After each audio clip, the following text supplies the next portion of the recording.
Good day, everyone. So this is the continuation of our report, which is this topic is all about organizing business enterprise. So let's proceed to my part. So this is the formal and informal organization structure. So an organization or a group of people working together for the attainment of specified objectives and has two types, namely formal organization and informal organization. So ano po yung difference ng dalawa? When we say formal organization, this is the two or more person work for a common goal following a formal relationship, rules, authority for compliances. So, basic explanation lang po about this one is that ang formal organization structure is meron po siyang sinusunod na arrangement or official arrangement wherein naka-align po dito yung mga responsibilities.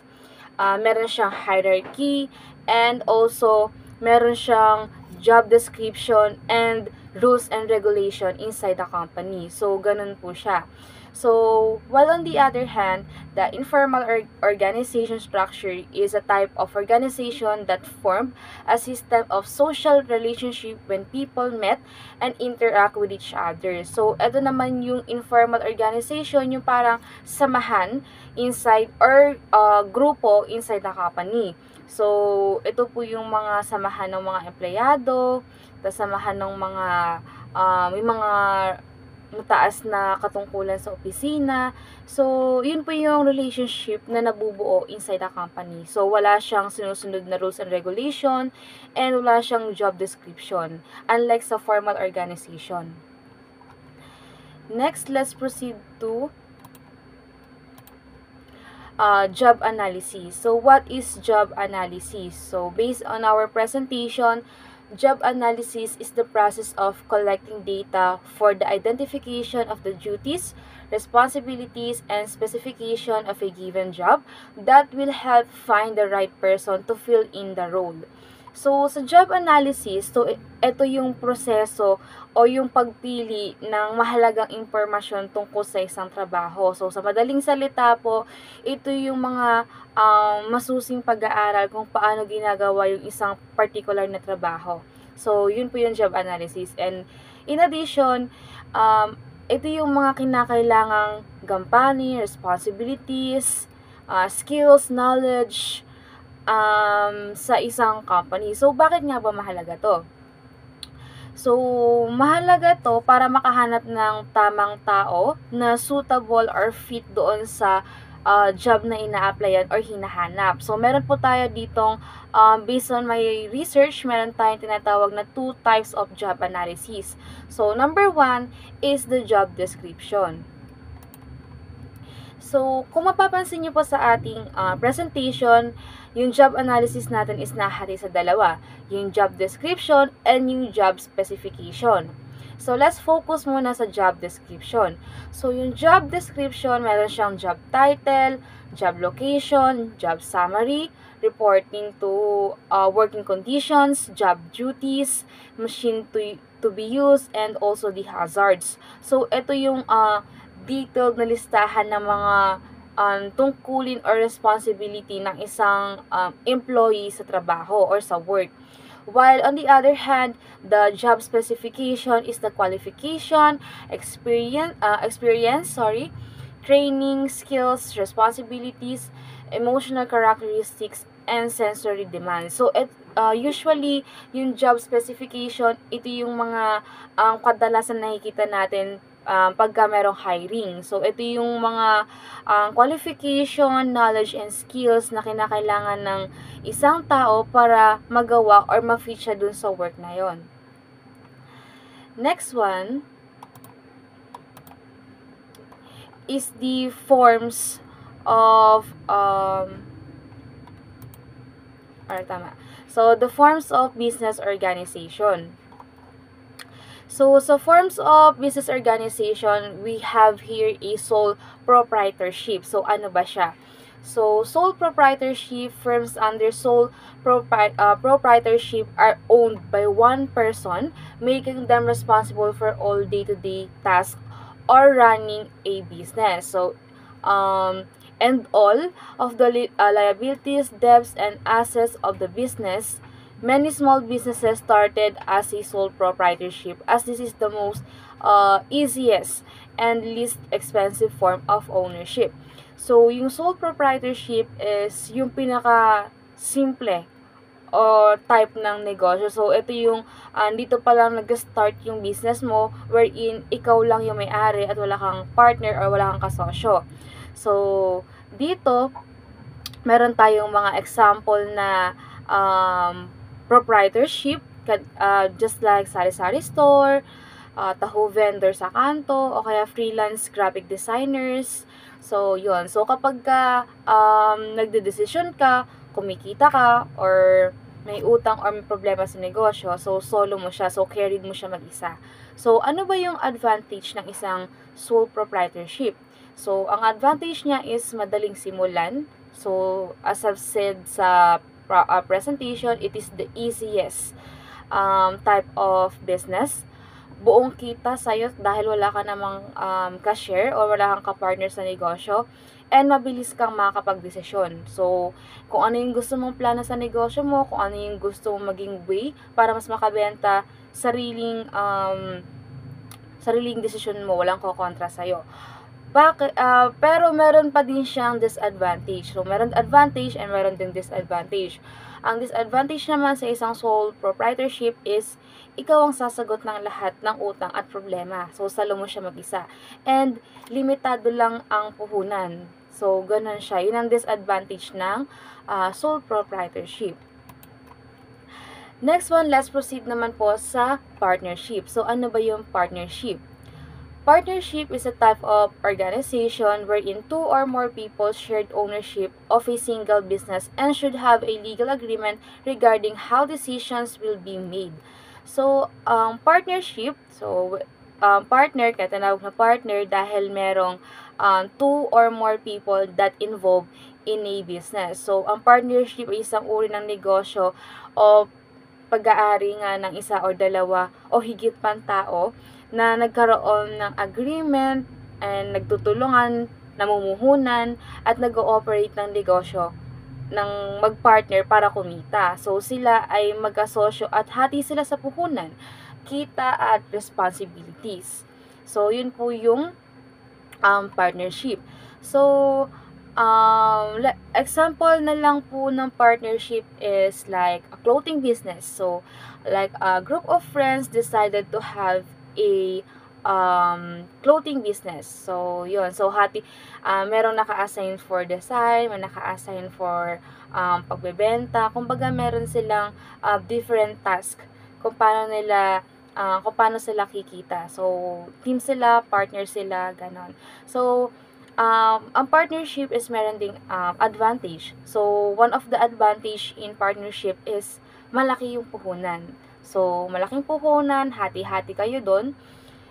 Next one is, hati ang gawain or responsibilities. Hindi katulad sa sole proprietorship na salo mo lahat, decision mo lahat. Sa partnership, hati-hati kayo doon. Next one is maraming ideas dahil tulong nga kayo, dahil partner kayo. So, hindi lang ikaw yung magdi-decide, hindi lang sarili mong idea ang pwede dun sa negosyo dahil mag-brainstorming kayo kung paano kayo kikita, kung paano mag-i-improve yung business nyo. Pero, kahit meron siyang advantage, also, meron ding disadvantages. So, one of the disadvantages of partnership is pwedeng magkaroon ng misunderstanding, magkakaroon din ng hatian sa kita, and kung pumalpak yung isang idea or isang desisyon, apektado ang lahat. So, yun ang disadvantage ng partnership. So, in partnership, meron tayong tinatawag na two types of partnership. So, what are those? First one is the general partnership. So, in general, It is unless there is a written agreement that states differently, partners have equal shares and responsibility for management, liability, profit, or loss of the business. So, in short, in general partner, siya ang namamahala ng negosyo at may buong pananagutan sa utang at obligasyon ng negosyo. So, ganun siya. While on the other hand, the limited partner or limited partnership and partnership with limited liability is that this type of organization gives most of the partners to have limited liability and input regarding management decision, which encourage investors for short-term projects or for investing in capital assets. So, sa limited partner naman, siya ay yung namumuhunan lang. So, yun lang yung part niya. Namumuhunan lang siya ng pera sa negosyo at limited lang yung risk or responsibility niya dun sa company or sa business dahil ang mismong role lang niya is magbigay ng puhunan. So, like for example, sa general partner and limited partner. Like, for example, si Kenneth and Ara. So, sa general partner, si Kenneth ang nagpapatakbo ng negosyo. Then, sa limited partner, si Ara naman ang nagbibigay ng puhunan, pero hindi siya kasali sa pamamalakad ng business. So, ganun siya. Kung malulugi man yung negosyo, si Kenneth ang sasagot ng lahat ng utang and responsibilities ng business or ng company, while si Ara ay mananagot lang hanggang sa halagang ipinuhunan lang niya dun sa business or sa company. So, ganun po siya nagwo-work. So, ang limited liability partnership naman na tinatawag natin, so it is different to limited partner, and so limited partner is different from limited liability partnership. Ang limited liability partnership naman, ito yung isang uri ng partnership kung saan lahat ng partners ay may limitadong pananagutan. Ibig sabihin, hindi sila personal na mananagot sa pagkakamali o sa utang ng ibang partners. So, ang pananagutan na to ay sa kanila lang. So, sarili nilang kilos, sarili nilang aksyon. So, yun yung limited liability partnership or called LLP. So, next one to our partnership is the joint venture. So, ang joint venture naman, this kind of organization has some similar characteristic to a general partnership. But when make it different is that this is clearly for a limited period of a single project. So, sa joint venture naman, ito yung isang temporary o specific lang na pagkasama ng negosyo at ng tao. So, hindi ito permanenteng partnership, and karaniwang layunin ng joint venture is may tatapusin lang silang project or proyekto tulad ng pagbubuo ng isang product o pagtatayo ng mga facility. So, meron tayong tinatawag na characteristic of joint venture. So, ano to? So, number one, meron tayong limitadong layunin. So, karaniwan ay nakatuon sa isang particular na project o product. Next one is pansamantala lang yung kanilang pagiging partner. So, maaaring matapos ang joint venture kapag natapos yung proyekto. Kumbaga, limited lang yung time frame nila na magkasama sila.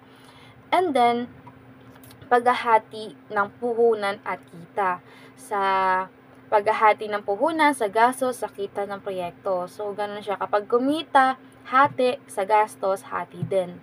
So, ang halimbawa ko sa joint venture, for example, is that meron tayong dalawang company. Si Company A and then si Company B.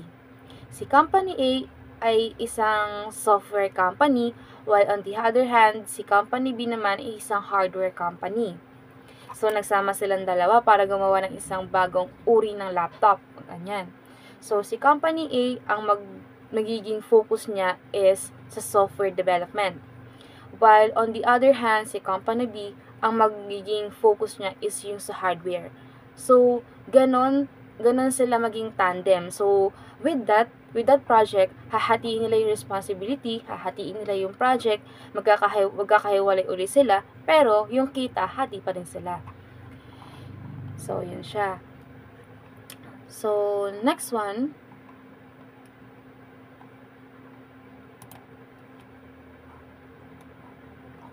Ayan. So, let's say, another addition na lang din sa joint venture. Halimbawa is yung SM Super Malls and yung Ayala Malls. So, magka-share sila, magka-partner sila. So, ang layunin ng dalawang mall na to is magtulungan upang magtayo ng malalaking shopping malls sa iba't ibang lugar o sa iba't ibang part ng Philippines. So, sa pagkasama ng kanilang mga resources and expertise sa larangan ng shopping center development, is magkakaroon ng mas malawak na coverage sa market. Yun siya. So, ang magiging resulta naman nun is that bawat isa may sariling malls. And kapag nag-partner sila as a joint venture, ay nakakapagbigay sila ng karagdagang project and opportunities sa mga bagong location. So, something like that ang example natin sa joint venture. So, ganun siya nag-work. So, let's proceed naman po sa corporation. So, ano naman yung corporation? A corporation is considered by the law to be a unique entity, separate and apart from those who owns it, can be taxed, sued, and can enter into contractual agreements. So, the shareholders who are owners of the corporation elect a board of directors to everyone or to oversee the major policy and decisions. So they have a limited liability for the corporation's debts or judgments against the corporation, and they can only be held accountable for their investment in the stock of the company. So, basic explanation lang sa corporation. So, in corporation, isipin mo yung corporation bilang isang malaking group. Ayan, isa siyang malaking group. Isang malaking group ng mga shareholders. So, sila is nagsasama-sama upang magtayo ng mga negosyo.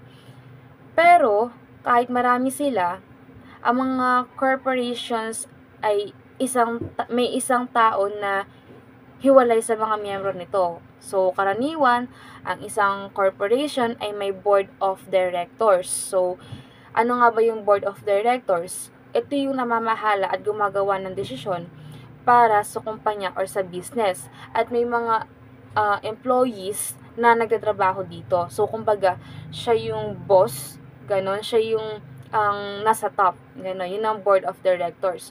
So, example ko dito sa corporation is that, yung Jollibee. So, ang Jollibee ay isang corporation. At kung ikaw ay may shared or may share sa Jollibee, ibig sabihin ikaw ay bahagi lang, ikaw ay part lang ng Jollibee or nung business. Ngunit hindi ikaw yung personal na responsible sa mga utang ng Jollibee kasi ikaw is namuhunan ka lang, nag-invest ka lang, nag-franchise ka lang ng Jollibee. Iba pa din yung board of director, yung talagang namuhunan at yung may-ari nung Jollibee. So, siya yung salo niya lahat. Ganun. Siya yung sa responsibilities, siya yung sa decision making, siya yung sa kita, ganun siya. So, kung may utang yung Jollibee, ang kumpanya lang yung may responsibility doon, hindi ikaw na nag-shareholder lang. So, yun yung tinatawag na corporation at kung paano siya nag-work. In addition, sa corporation natin, like any type of organization, a corporation has a couple of advantage. Firstly, corporation can raise additional funds through the sale of stock, and they have many deduct the cost of benefits. It provides to officers and employees, and unlike any other form of businesses organization, the process of incorporation requires more time and money than other forms of organization. So, ang corporation, since malaking type siya ng business, malaking type siya ng company, malaki din yung puhunan na kakailanganin dito. So, malaking pera, malaking investment na kakailanganin bilang capital sa business na 'to, just like in Jollibee. Kaya meron tayong tinatawag na shareholders para may mag-support dun sa investment or dun sa pera sa corporation. So, ganun siya. And, uh, sa corporation din, business income and this income can be taxed twice. So, since malaki nga siya, malaking business na 'to, malaki din yung tax na binabayaran nila sa government. So, kung mapapansin niyo kapag umo-order tayo sa fast food like Jollibee, McDo, makikita niyo dun yung VAT or yung tax kasama dun sa resibo na binabayaran natin. So, ganun siya nagwo-work, and those are the organization or the formal and informal organization, and also the different forms of business organization. So that is the end of our presentation. Thank you for listening and time, and have a safe day, and thank you so much.